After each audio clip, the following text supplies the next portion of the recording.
Welcome to the Banker Lamp. Please enjoy the video. You start by isolating the memory card. Remove it and do not insert it into cameras or phones again.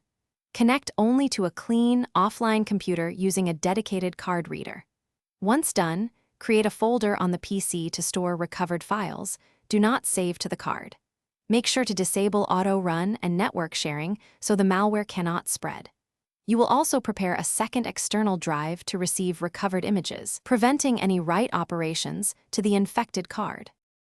You create a bit-for-bit image of the card with an imaging tool. This preserves evidence and prevents further damage. Once you have the image, run an up-to-date antivirus and anti-malware scan against that image file. Never run it directly on the original card.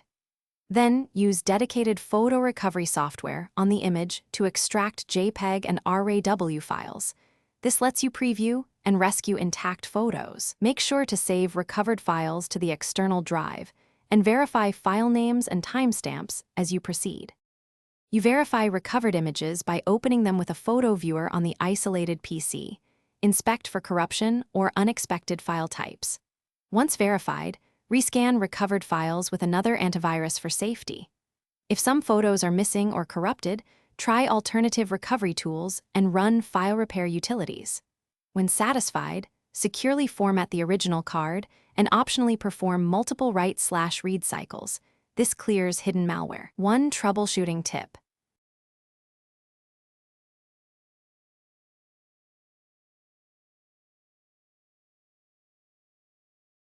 Thanks for watching. If this was helpful, leave a like and consider subscribing. See you next time.